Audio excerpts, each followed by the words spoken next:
My world is exactly 4 feet high. That is the height of my eyes when I am strapped into this wheelchair. My name is Eleanor Vance. I am 72 years old, and for the last 195 days, I have been playing the role of a corpse that breathes. It is Tuesday. I know it is Tuesday because the cleaning lady Maria comes on Tuesdays. She is the only one who touches me with anything resembling kindness. Currently, I am parked in the corner of the living room facing the window. Lucas, my son, put me here at 8:00 a.m. It is now 2:00 p.m. He hasn't checked on me once. I need water. My throat is parched. But I cannot ask. I cannot move. Not because I can't, but because I won't. 3 years ago, I had a massive stroke.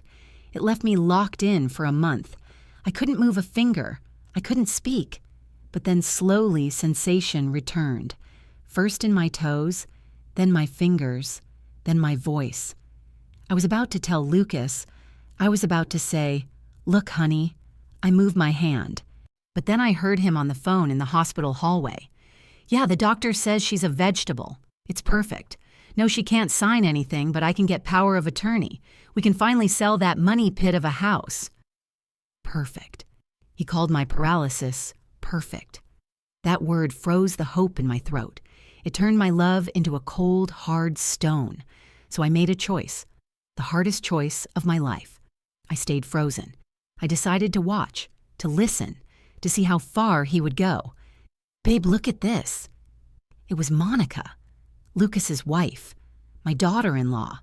She walked into the living room holding a vase, my Ming vase, the one my husband Arthur brought back from Hong Kong 40 years ago.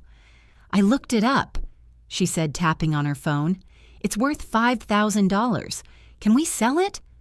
Lucas looked up from the sofa where he was playing video games. "Does she have papers for it?" "Who cares? She's drooling in the corner. She won't notice." I wasn't drooling. I had learned to control my facial muscles perfectly. I stared blankly at the garden, but my peripheral vision was sharp. I saw Monica wrap the vase in bubble wrap. "I'm putting it on eBay," she said. "Go ahead," Lucas said. "We need the cash for the deposit on the boat." A boat. They were selling my heirlooms to buy a boat. They had moved in to take care of me the week I came home from the hospital. "We'll save money on a nursing home, Mom," Lucas had whispered in my ear, smelling of beer. "We'll take good care of you." The care consisted of feeding me baby food because it was cheaper than Ensure changing my diaper once a day. Maria did it when she came. Otherwise, I sat in filth and parking me in front of the TV for 12 hours straight. They lived in the master bedroom, my bedroom. I slept in the small guest room downstairs on a cot. "Hey," Lucas said, pausing the game. "Did the realtor call?" "Yeah," Monica said, taping the box. "She's bringing the buyers over today, at 4:00. "Today?" Lucas jumped up. "The place is a mess, and what do we do with her?" He pointed at me. "Put her in the closet," Monica suggested. "No, that's weird. The buyers might want to see the closet. Just put a blanket over her. Make her look like she's sleeping." Or, Monica smiled cruelly, "we can tell them she comes with the house, a haunted accessory." They laughed. I watched a blue jay land on the bird feeder outside. Laugh while you can, I thought. The lease on your laughter is expiring. At 3:30, they went into a frenzy of cleaning, or rather, hiding mess. They threw their dirty clothes under the sofa. They sprayed Febreze to cover the smell of stale pizza and my unwashed hair. Monica came over to me. "Okay, Eleanor," she said, her voice dripping with fake sweetness. "Company's coming. Be a good vegetable." She threw a heavy wool blanket over my lap. She tilted my head back so my mouth fell open slightly. She wanted me to look pathetic. "There," she said. "Harmless." The doorbell rang. Lucas opened it. "Mrs. Sterling," he beamed. "Welcome." Mrs. Sterling was the top realtor in town. She wore a pink blazer and too much hairspray. She walked in, followed by a couple, the buyers. They looked young, tech money. The man wore a hoodie. The woman wore yoga pants that cost more than my monthly pension. "This is the living room," Mrs. Sterling gestured. "Original hardwood, floor-to-ceiling windows. The couple looked around. "It's spacious," the woman said. Then she saw me. She jumped. "Oh, I didn't know. Is someone here? That's my mother." Lucas said, his face falling into a mask of tragic sorrow. "She's invalid, severe stroke. She doesn't know where she is." "Oh, I'm so sorry," the woman whispered. She looked at me with pity. "It's been hard." Monica sighed, clinging to Lucas's arm. "We've sacrificed everything to care for her. But the medical bills? We have to sell the house to pay for her treatment." Lies. My treatment was paid for by Medicare and my husband's insurance. They hadn't spent a dime. In fact, they were cashing my Social Security checks every month. $2, $500. They spent it on takeout and clothes. "You're saints," Mrs. Sterling said. "Truly." "We try," Lucas said humbly. The man walked over to me. He looked at my face. "Can she hear us?" "No," Lucas said quickly. "The brain damage is total." The man leaned in close. "Nice watch," he said, looking at the gold Rolex on my wrist. It was Arthur's watch. I refused to take it off. Lucas had tried to steal it once, but I had clenched my fist so hard, a spasm. I pretended that he couldn't get it. "Is the watch included?" the man joked. Lucas laughed. "Make a good enough offer on the house and I'll throw in the old lady too." Everyone laughed, even the realtor. Inside my chest, my heart hammered a rhythm of war. Thump, thump, thump. I am not a throw-in. I am the owner.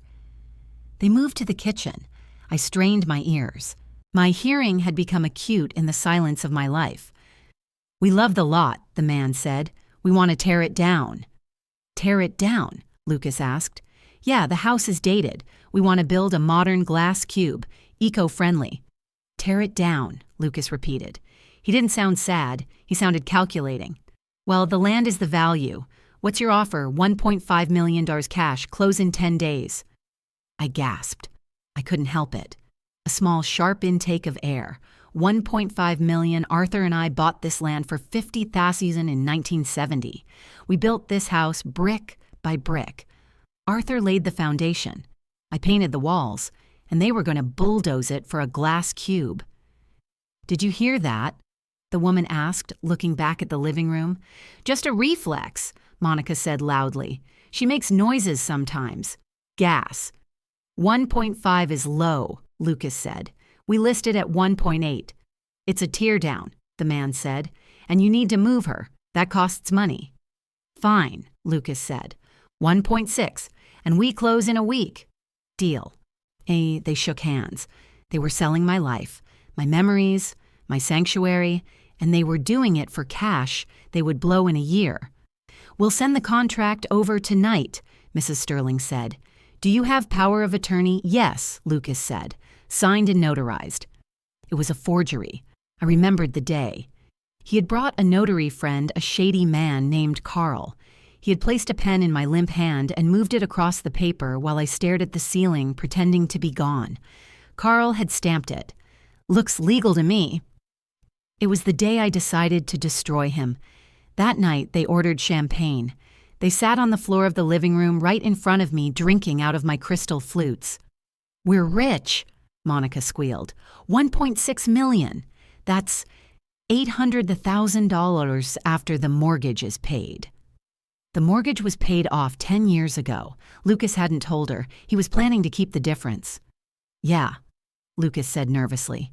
"Something like that." "What do we do with her?" Monica asked, jerking a thumb at me. "The state home," Lucas said. "Greenwood." "Greenwood?" Monica wrinkled her nose. "That place smells like urine. It's for indigent people." "She is indigent," Lucas said. "On paper. Once the house is sold, the assets are ours. She has nothing." "Won't people talk? Who she has no friends. Dad's dead. We drop her off, sign the papers, and visit once a year. She won't know the difference." He walked over to me. He crouched down. He looked into my eyes. His eyes were Arthur's eyes. Blue. Shape. But there was nothing of Arthur in there. Just a void. "You had a good run, Mom," he whispered. "But you're done. You're just a husk. It's time to let go." He patted my cheek. It was a slap disguised as a caress. "Don't worry, I'll spend the money well. I'm going to buy that boat, the Eleanor. I'll name it after you." He laughed. "The SS Vegetable." I looked at him. I focused on my right hand hidden under the blanket. I made a fist. Tight. Hard. Nails digging into the palm. "I am not done, Lucas. I am just waiting for the ink to dry."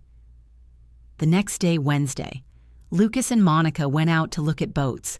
They left me alone. They left the TV on. A soap opera.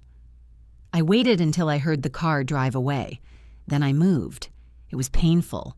My muscles were atrophied from disuse despite the secret exercises I did at night. I pushed the blanket off. I unbuckled the strap. I stood up. My legs shook violently. I grabbed the arm of the chair. I took a step, then another. I walked to the kitchen. I drank a glass of water from the tap. It tasted like freedom. I went to the landline phone on the wall. They hadn't disconnected it because it was part of the bundle.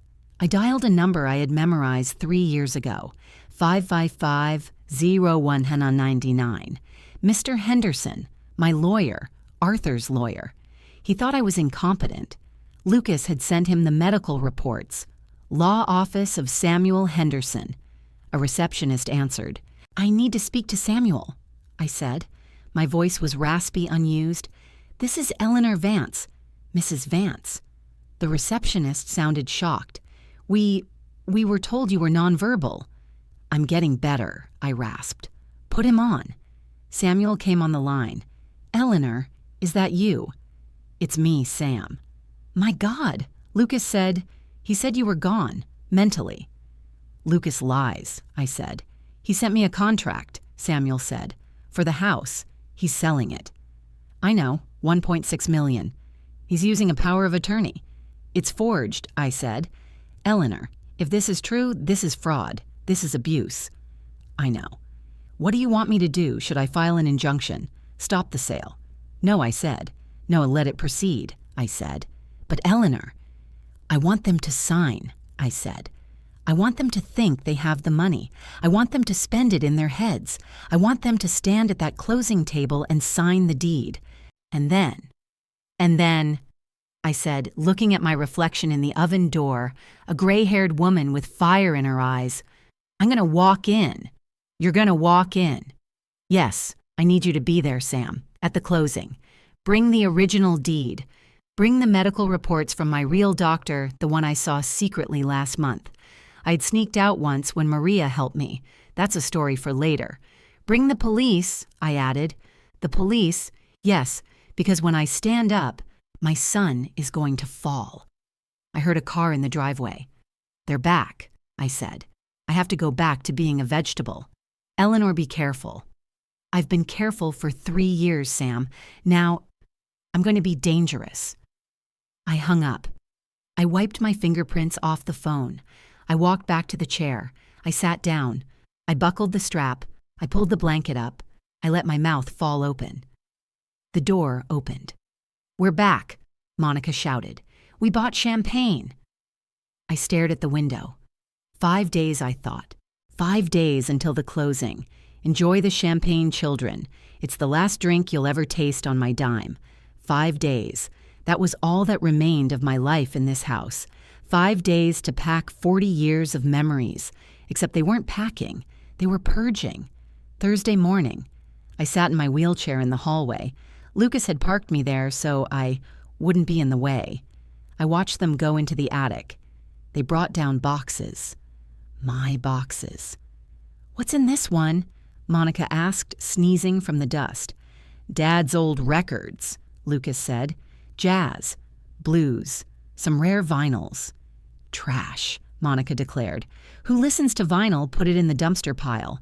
"Wait," Lucas hesitated. "Some of these might be worth money."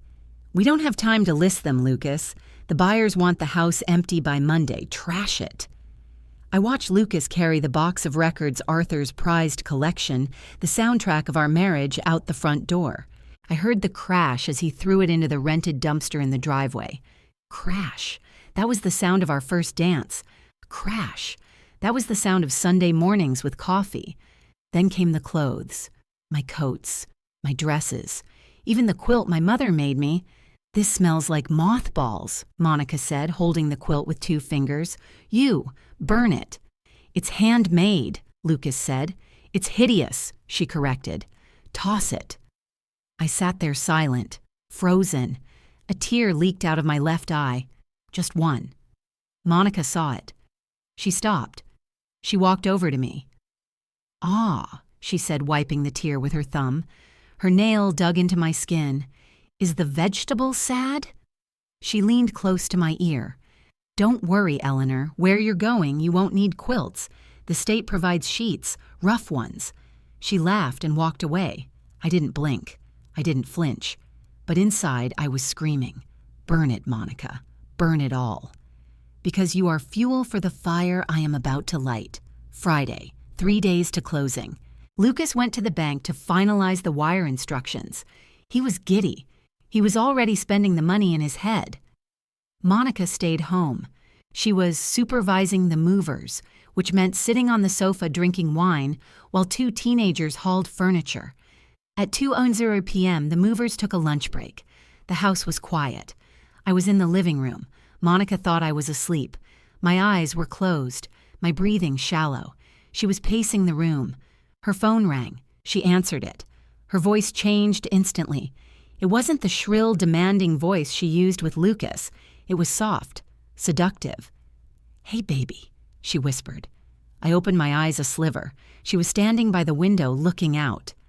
"No, he's not here," she said. "He's at the bank. The idiot thinks the wire is going into our joint account." She laughed.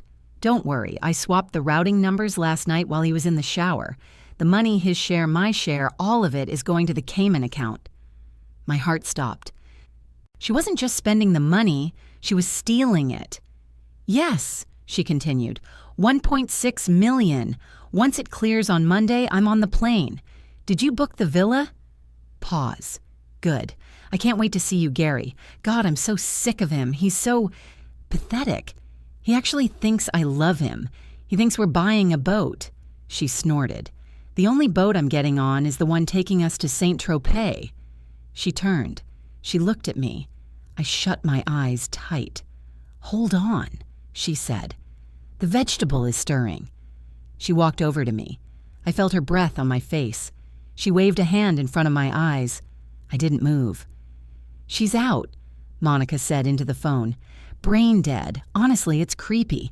I can't wait to dump her at the nursing home. Lucas feels guilty about it, but I told him it's what she would have wanted." She walked back to the window. "Monday, baby. Monday we are rich. And free." She hung up. I lay there, my mind racing. Lucas was a monster, yes. He was selling my house. He was discarding me. But he was also a fool. He was betraying his mother for a woman who was betraying him. Karma was coming for him. But I wasn't going to let her win. No. If anyone was going to destroy my son, it was going to be me. Not this thief. Saturday. 2 days to closing. The house was empty. The furniture was gone. Only my wheelchair and their mattress on the floor remained. They ordered pizza. They sat on the floor eating. "This place echoes," Lucas said. "It's weird." "It's the sound of money," Monica said. "Cheer up." I needed to use the bathroom. Usually they put a diaper on me at night, but they had forgotten, or they didn't care anymore. I made a noise, a groan. "Ugh," Lucas said. "She's making that noise again." "Change her," Monica said. "I did it yesterday. It's your turn." "I just got a manicure, Lucas. I am not touching her filth." Lucas sighed. He stood up. He grabbed my wheelchair handles roughly. "Fine. Let's get this over with." He wheeled me to the bathroom. He didn't lift me. He didn't help me. He just unbuckled the strap and pulled me forward. "Come on, Mom. Help me out here." I went limp. I had to maintain the act. He struggled. He slipped. And then he dropped me. I hit the tile floor hard. My hips slammed against the porcelain toilet. Pain shot up my spine. "Damn it," Lucas yelled. "Mom." I lay there twisted, staring at the ceiling. He didn't ask if I was okay. He didn't check for broken bones. He just groaned. Great. Now I have to lift her from the floor. He grabbed my arm. He yanked. My shoulder popped. I bit my tongue to keep from screaming. He dragged me literally, dragged me back into the chair. He strapped me in. "There," he panted. "Done. God, you're heavy." He wheeled me back to the living room. "Did you change her?" Monica asked, eating a slice of pepperoni. "No, I dropped her. She's fine." "Did she bruise?" Monica asked. "We don't want marks on her when we drop her off at Greenwood. They might ask questions." She's fine," Lucas said. "She didn't even make a sound." I sat there. My hip throbbed. My shoulder burned. I looked at Lucas. He was wiping grease off his mouth. He had dropped his mother, and his only worry was if the bruises would show. That was the moment. The last shred of maternal instinct died. The cord was cut. I wasn't his mother anymore. I was his judge, and the sentence was going to be life. Sunday, one day to closing. Maria came, the cleaning lady. She wasn't supposed to come. The house was sold, but she had a key. She walked in. She saw the empty rooms. She saw me in the corner. "Dios mío," she whispered. She ran to me. "Mrs. Vance, Mrs. Eleanor." She touched my face. She saw the bruise forming on my arm from where Lucas had grabbed me. "What did they do to you?" she cried. She looked around. Lucas and Monica were gone, out for a final brunch. "They left you alone." "Yes," I whispered. Maria jumped back. She crossed herself. You spoke." "Maria," I said. My voice was stronger now. "Listen to me." She fell to her knees. "A miracle. It's a miracle." "It's not a miracle," I said. "It's a plan. Maria, I need you to do something for me. Anything. Go to the kitchen. Under the sink, there is a loose tile. Pull it up." She ran. She came back holding a small metal box. "Open it." She opened it. Inside was a stack of cash. $5,000. My emergency fund. "Take it," I said. "No, Mrs. Eleanor, take it. It's your severance. And I need you to buy me something." "What?" "I need a voice recorder, a digital one, small, and I need you to tape it under my wheelchair, today." "A recorder." "They are going to talk tonight," I said. "Monica is going to talk. I need proof, not for me, for the police." Maria looked at me. She saw the steel in my eyes. She nodded. "I will do it." She left. She came back in an hour. She taped the recorder under the seat. She pressed record. "It has 24 hours of battery," she whispered. She kissed my forehead. "Vaya con Dios, Mrs. Eleanor. Give them hell." "I will, Maria." Sunday night, the last night in the house. Lucas and Monica were celebrating again. They were drunk. "To the Cayman Islands," Monica toasted. "To the Cayman Islands?" Lucas asked, confused. "I thought we were going to Italy." "Oh, right," Monica giggled. "Italy. Whatever.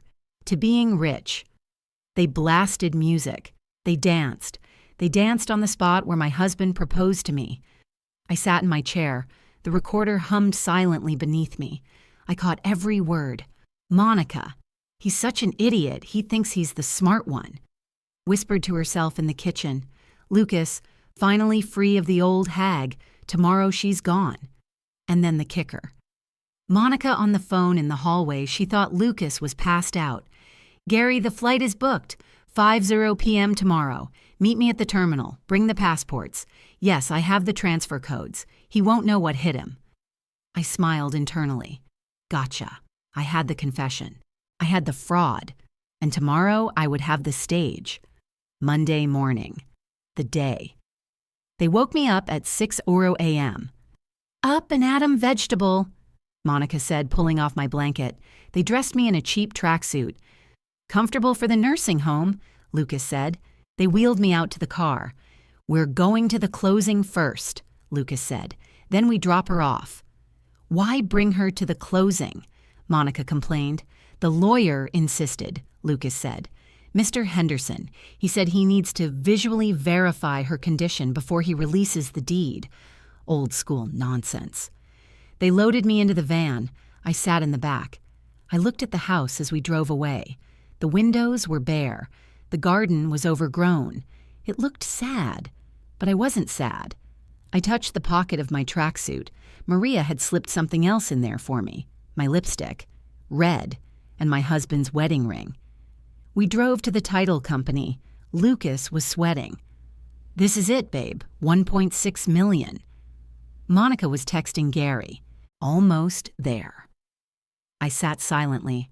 I was visualizing my legs, muscle, bone, nerves. Stand up, stand up.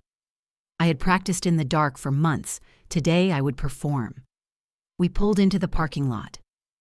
"Let's go," Lucas said. He wheeled me into the building, into the conference room. The buyers were there, the pink blazer realtor was there, and Mr. Henderson was there. He looked at me. He saw the tracksuit. He saw the bruise on my arm. His eyes narrowed. He nodded at me, a tiny, imperceptible nod. Showtime. The conference room smelled of stale coffee and expensive perfume. I sat at the head of the table in my wheelchair, wrapped in the cheap tracksuit, my head lolling to the side. To my left sat Lucas and Monica. They were vibrating with greed. Monica kept tapping her foot. Lucas kept checking his watch. To my right sat the buyers, the tech couple. They looked uncomfortable, glancing at me with pity every few seconds. And opposite me sat Samuel Henderson, my lawyer. He had a thick file in front of him. He didn't look at me. He played his part perfectly. The title officer, a woman named Brenda, shuffled the stack of documents. "Okay," she said brightly. "We are ready to close. The wire transfer is queued. We just need signatures." She pushed a stack of papers toward the buyers. They signed. Scratch. Scratch. The sound of my house being sold. Then she turned to Lucas. "And now the seller. Since Mrs. Vance is incapacitated, you will be signing as power of attorney, correct?" "That's right," Lucas said, puffing out his chest. He pulled the forged document from his briefcase. "Here's the POA, notarized and filed." Brenda glanced at it. "Looks in order." She slid the deed toward him. "Sign here, here, and here. And that concludes the sale of 42 Oak Street for $1.6 million. Lucas picked up the pen. It was a heavy gold pen he had brought himself. He wanted to look important. He hovered the pen over the paper. I watched the ink tip. It was millimeters from the line. This is it, I thought. The moment he sells his soul. He touched the paper. He started to write. L. "Stop," I said. It wasn't a whisper. It wasn't a raspy croak. It was a voice of iron. The voice of a mother who used to call him in for dinner from 3 blocks away. "Stop," I repeated louder. The pen froze. Lucas didn't move. His hand stayed suspended in the air. Slowly, mechanically, he turned his head toward me. His eyes were wide, uncomprehending. He looked like he had heard a dog speak. He whispered. "Did she just—" Monica dropped her phone. Clatter. "She spoke," the buyer whispered. I lifted my head. I straightened my neck. The muscles popped, releasing 3 years of tension. I looked at Lucas. I looked him dead in the eye. I didn't blink. I didn't drool. My gaze was clear, sharp, and terrifyingly lucid. "I said stop, Lucas," I said clearly. "Do not sign my name." Lucas scrambled back his chair, screeching against the floor. He fell out of it, landing on his butt. "Mom," he squeaked. You're awake." "I've been awake," I said, "for a long time." I looked at the strap across my chest. "Take this off," I commanded. No one moved. They were paralyzed by shock. So I did it myself. My hands, which they thought were useless claws, moved with precision. Click. The buckle opened. I threw the blanket off my lap. I placed my hands on the armrests. I pushed.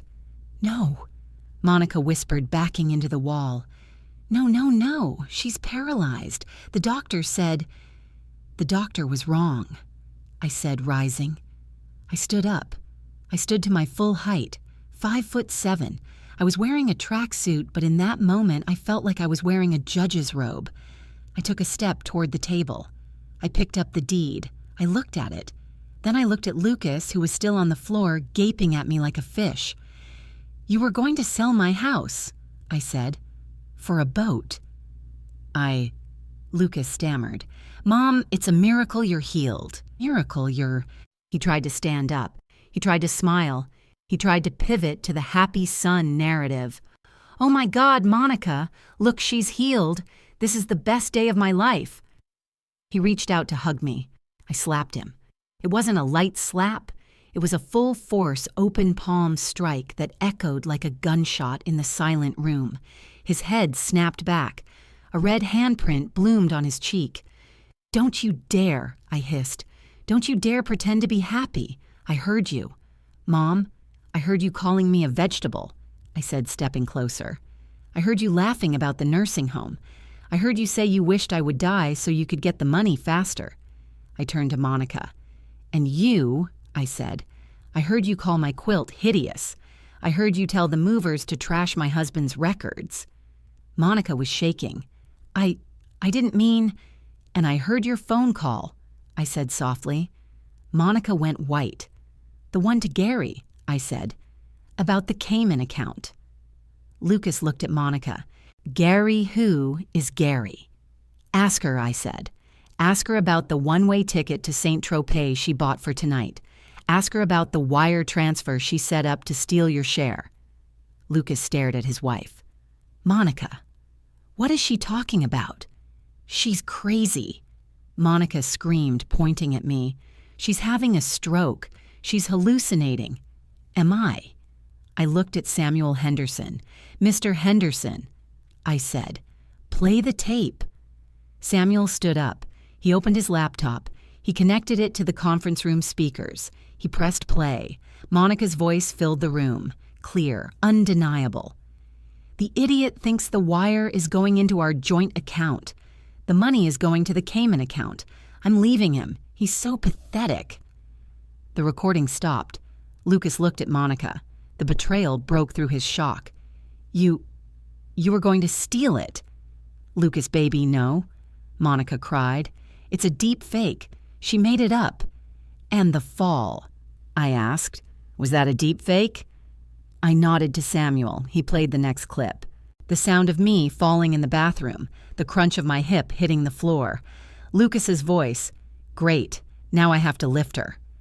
Monica's voice, did she bruise? We don't want marks when we drop her off. The buyers looked horrified. The woman covered her mouth. You monsters, she whispered. You dropped her and worried about the bruises. We're leaving, the man said. He grabbed his checkbook. The deal is off. We are not buying this house. Wait, Lucas yelled. We can explain. Don't speak to them, I said. Speak to the police. The door to the conference room opened. 2 uniformed officers walked in. Behind them was a detective. Lucas Vance, Monica Vance. No, Lucas scrambled back. Mom, please don't do this. I didn't call them, I said. Mr. Henderson did, after I sent him the recordings yesterday. The detective stepped forward. You are under arrest, he said. For what? Monica shrieked. We didn't do anything. Selling a house isn't a crime. Elder abuse is a crime, the detective said. Financial fraud is a crime. Forgery is a crime. He held up the power of attorney document. We spoke to the notary, Carl. He flipped on you, Lucas. He admitted he stamped this while your mother was incapacitated. That's a felony. They handcuffed Lucas. He looked at me. He was crying now, the same way he cried when he was 6 and broke a window. Mom, help me, he sobbed. I'm your son. You can't send me to jail. I looked at him. I remembered the days I spent staring at the wall, thirsty while he played video games. I remembered the baby food. I remembered the loneliness. You stopped being my son the day you decided I was a paycheck, I said. I'll change, he begged. I promise I'll take care of you. I can take care of myself, I said. I walked in here, didn't I? They handcuffed Monica. She wasn't crying. She was furious. You old witch, she spat at me. You tricked us. You sat there and watched us. Yes, I said. It was the best show I've ever seen. I hope you die alone, she screamed as they dragged her out. I won't be alone, I called after her. I have my house, and I have my dignity." The room cleared out. The buyers left apologizing profusely. The police took the trash out. I was alone with Samuel. My legs were trembling now. The adrenaline was fading. I sat down in a chair. Not the wheelchair, a real chair. "Are you okay, Eleanor?" Samuel asked. "I'm tired, Sam," I said. "Playing dead is exhausting." "You were amazing," he said. The look on his face. "It wasn't amazing," I said softly. "It was heartbreaking. He's my boy, and I just put him in a cage."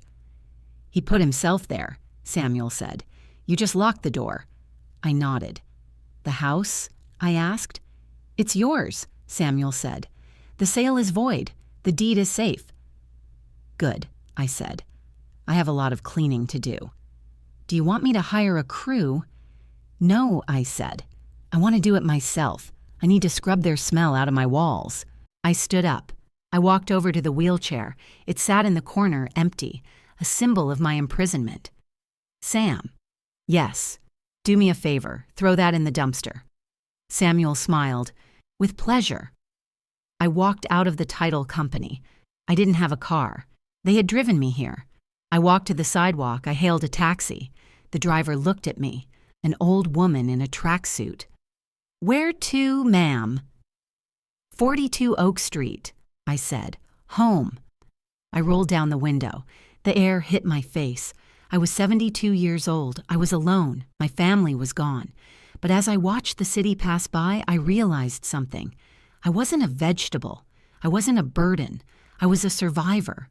And for the first time in 3 years, I was driving my own life. County jail, 3 weeks later. Lucas was not doing well. He sat on the edge of his bunk in a cell he shared with a man named Tiny, who was not tiny. Lucas had lost everything. His freedom. His wife Monica was in the women's wing already negotiating a plea deal to testify against him. His inheritance. But he hadn't lost his rage. It was the only thing keeping him warm at night. "Hey," he whispered to the cell next door through the vent. "Rico, you awake?" "What do you want, rich boy?" Rico's voice rasped back. "I need a favor," Lucas said. "Outside? Favors cost money, and I heard your mommy froze your assets." "Not all of them," Lucas lied. "I have a stash, hidden in the house." "Yeah," Rico sounded interested. "Yeah, under the floorboards, cash, gold. If you get someone to go there, they can take half. But they have to do something for me." "What? Burn it," Lucas said. His voice trembled with a dark, twisted pleasure. "Burn the house down with her in it. You want to torch your own mama." "She's not my mother," Lucas spat. "She's a demon. She tricked me. She ruined me. If I can't have that house, Rico, nobody can." Rico chuckled, a dry, scratching sound. "I know a guy. He likes fire.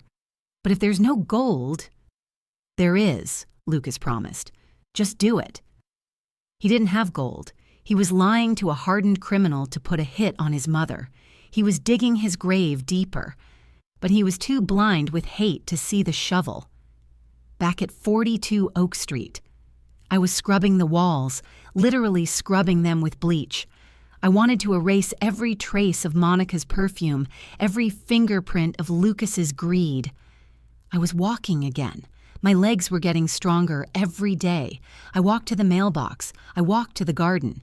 But the house felt empty. For 3 years, it had been full of noise. Cruel noise, but noise. Now the silence was heavy. I realized I was lonely. Not for them, but for connection. I looked at Arthur's old chair. "I miss you, Artie," I whispered. "You would have known what to do." Arthur would have laughed. He would have put on a jazz record and poured me a drink. I didn't have Arthur, but I had a doorbell. Had. Ding dong. I froze. Who was it? The police again? Lawyers. I picked up my cane. I still used it for balance, though I didn't need it as much. I walked to the door. I looked through the peephole. It wasn't a stranger. It was a man in a tweed jacket holding a casserole dish. He had gray hair, kind eyes, and a slightly stooped posture. It was Thomas, Thomas Miller, Arthur's best friend. They had served in Vietnam together. They had fished together every Sunday for 30 years. I opened the door. Thomas. He looked at me. His mouth dropped open. The casserole dish tuna noodle by the smell of it tilted dangerously. "Eleanor," he gasped. "You're standing." "I am," I said. "But Lucas told me. He said you were vegetative. He said no visitors. I've been coming by once a month for 3 years to drop off flowers at the gate, but he never let me in." I felt a pang of guilt. He lied, Thomas, about a lot of things. "My God," Thomas said. He looked at my face. He saw the tiredness, but he also saw the spark. "May I come in?" he asked. I made, well, it's just a casserole, Betty's recipe. Betty was his late wife. "Please," I said, "come in." We sat in the kitchen. We ate the casserole. It was overcooked, but it tasted like love. I told him everything, the stroke, the paralysis, the recovery, and then the choice to stay silent. I told him about the baby food, the diaper, the sale of the house. Thomas listened. He didn't eat. His face grew redder and redder. By the time I got to the standing up at the closing part, he was gripping his fork like a weapon. That son of a... Thomas sputtered. He couldn't even find a word bad enough. Arthur would have killed him. He would have taken a belt to him. "Arthur isn't here," I said softly. "I am," Thomas said. He reached across the table and took my hand. His hand was calloused, warm, familiar. "Eleanor, why didn't you call me? I would have come. I would have kicked that door down." "I couldn't," I said. I was ashamed. Ashamed that I raised a son who could do that. "It's not your fault," Thomas said firmly. "Some apples don't just fall far from the tree. They rot on the branch. Arthur was a good man. You are a good woman. Lucas is a mutation." He looked around the empty house. "You're alone here," he said. "I'm fine." "No, you're not. You're vulnerable. Lucas is in jail, but bad men have long arms." I shivered. "You think he'd try something?" "I know men like him," Thomas said. "He's not sorry. He's vengeful. I'm staying." "Thomas, you can't..." "I'm sleeping on the couch," he insisted. "I have my service revolver in the truck. Arthur made me promise on his deathbed to look out for you. I failed for 3 years because I believed a lie. I'm not failing tonight." I looked at him. The loyalty, the friendship. I started to cry. Thomas stood up and hugged me. It was a clumsy, bear-like hug. "It's okay, Elle," he whispered. "The cavalry is here." Thomas was right. 2 nights later, 2:00 a.m., Thomas was snoring on the sofa downstairs. I was in my bedroom. I woke up to a sound, shatter, glass breaking, the living room window, then a whoosh, the sound of air being sucked into a vacuum, and then the smell, gasoline. "Fire!" Thomas roared from downstairs. I jumped out of bed. I grabbed my cane. I ran to the landing. The living room was glowing orange. Flames were licking up the curtains. "Thomas!" I screamed. "Stay back, Eleanor," he shouted. "Get out the back window on the roof. I'm not leaving you." I ran down the stairs. The heat was intense. I saw a man in the foyer. He was wearing a mask. He was holding a gas can. He wasn't Lucas. He was a stranger. The arsonist Rico had sent. The man saw me. He pulled a knife. "Burn witch," he sneered. He stepped toward me. Bang! A gunshot, deafening in the enclosed space. The man screamed and dropped the knife. He clutched his shoulder. Thomas stood in the doorway of the living room, his old revolver smoking. "I said stay back," Thomas growled. He didn't look like a retired fisherman. He looked like a soldier. The man scrambled up. He looked at Thomas's gun. He looked at the fire spreading on the rug. He ran. He bolted out the broken window, disappearing into the night. "Let him go," Thomas said. He grabbed the fire extinguisher from under the sink. "Help me." We fought the fire. It hadn't spread to the structure yet. It was mostly the curtains and the rug Monica had bought. We sprayed the foam. We stomped on the embers. The smoke alarm was blaring. Sirens were wailing in the distance. Neighbors must have called. When the fire was out, we stood there, covered in soot, coughing. The living room was a mess, blackened walls, wet floor, but the house stood. Thomas looked at me. His face was black with soot except for his eyes. "You okay?" he wheezed. "I'm okay," I said. I looked at the burnt rug. "Well," I said, a small smile forming on my lips. "I hated that rug anyway." Thomas laughed, a deep, hacking laugh. "You're a tough bird, Eleanor Vance." The police caught the arsonist an hour later.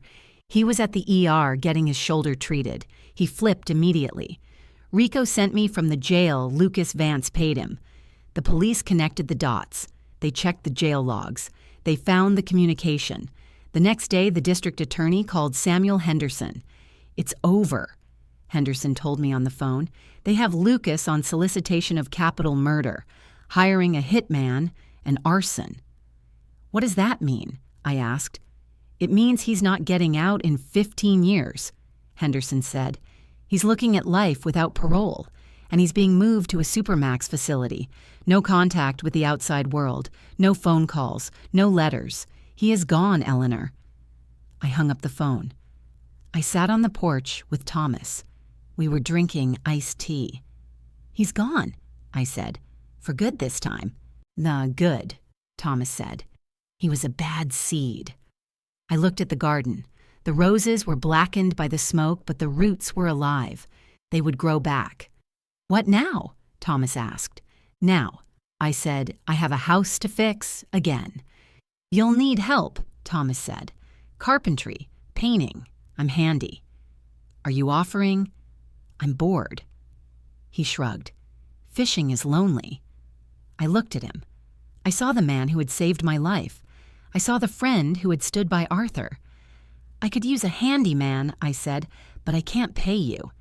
"I don't want money," Thomas said. "Just maybe dinner once a week." "How about every night?" I asked. Thomas smiled. "Deal." We rebuilt. Thomas moved in, not into my room, into the guest room, but we spent our days together. He fixed the window. He sanded the floors. He painted the walls a soft yellow. Sunshine, he called it. I started cooking again. Real food, roasts, pies. The smell of poverty, as Monica called it, was gone. The house smelled of cinnamon and sawdust. One afternoon, 6 months later, we were in the garden. I was planting new hydrangeas. "Eleanor," Thomas said. He was holding a letter. "What is it?" "It's from the prison." I froze. "Lucas, know the chaplain."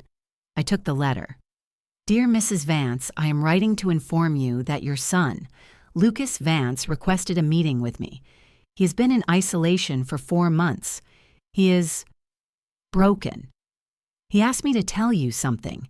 He didn't ask for money. He didn't ask for forgiveness. He just said, tell her she won, and tell her I'm scared."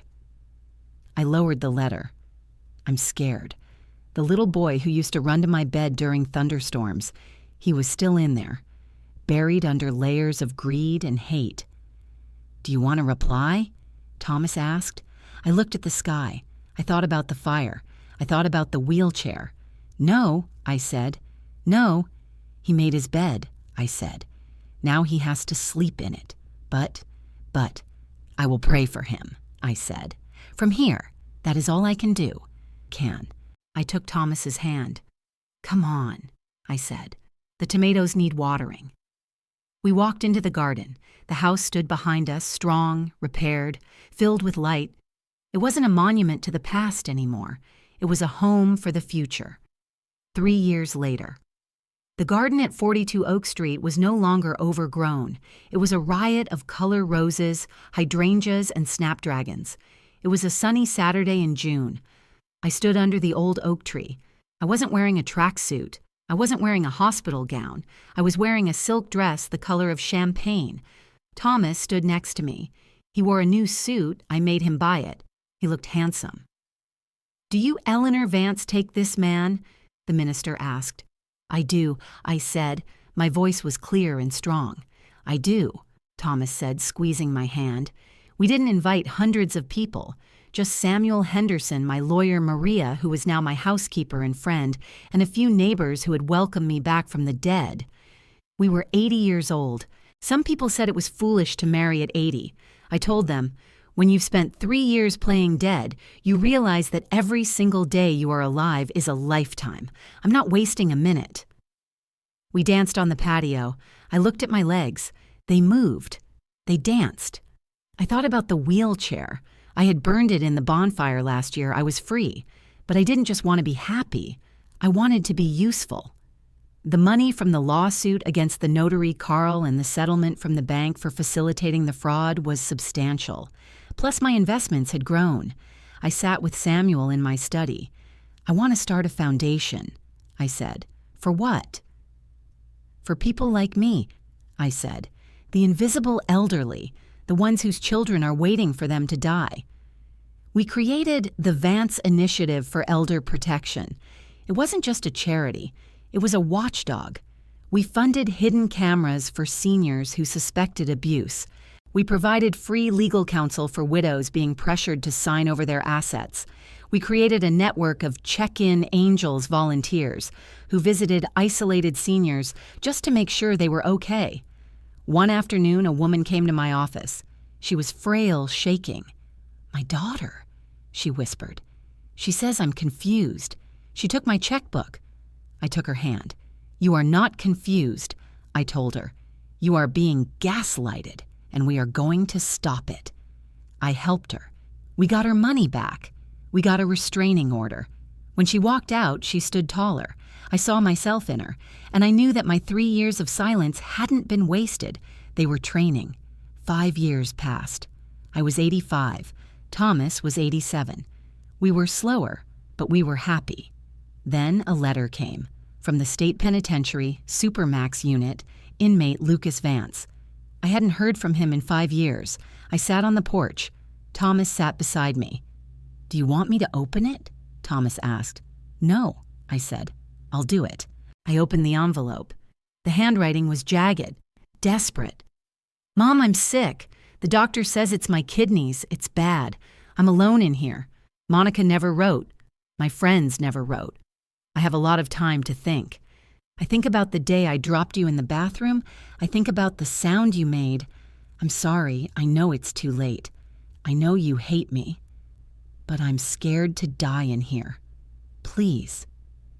Can you visit just once? I want to see your face. I want to see you standing, your son Lucas." I read it twice. I felt a phantom pain in my hip.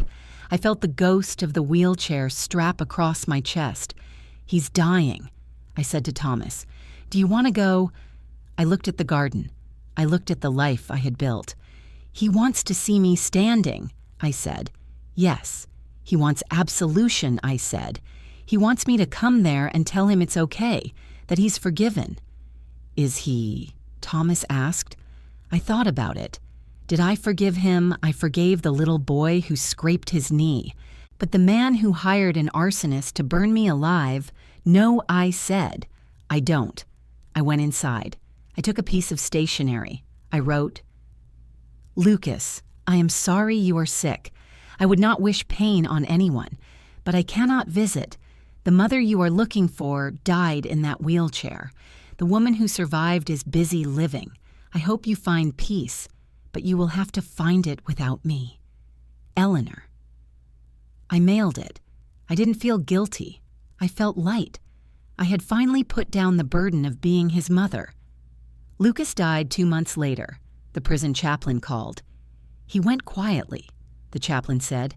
"He kept your letter under his pillow." "Thank you," I said. "Do you want his ashes?" I looked at the urn on my mantel, Arthur's ashes. "No," I said. "Scatter them in the prison yard. He belongs to the state." I hung up. I cried. Not for the man he was, but for the man he could have been. Thomas held me. "It's over," he said. "Yes," I said. "It's finally over." I am 90 years old now. Thomas passed away last winter in his sleep, holding my hand. I miss him every day, but I am not alone. My house is full of life. I turned the downstairs guest room, the room where I was a prisoner, into a library for the neighborhood kids. They come after school. They read. They laugh. I sit in my armchair, a new one, velvet and soft, and I watch them. Sometimes a child asks me about the picture on the wall. It's a photo of me standing at the closing table pointing a finger at a terrified man in a suit. "Who is that?" they ask. "That's me," I say. "On the day I woke up." "Were you sleeping?" Yes, I smile, for a long time. But then I decided to stand up. My name is Eleanor Vance. I was a vegetable. I was a victim. I was a ghost. Now I am the woman who stood up, and I am never, ever sitting down again. If you are reading this and you feel trapped, if you feel like you are invisible, listen to me. Your silence is not weakness. It is observation. Use it.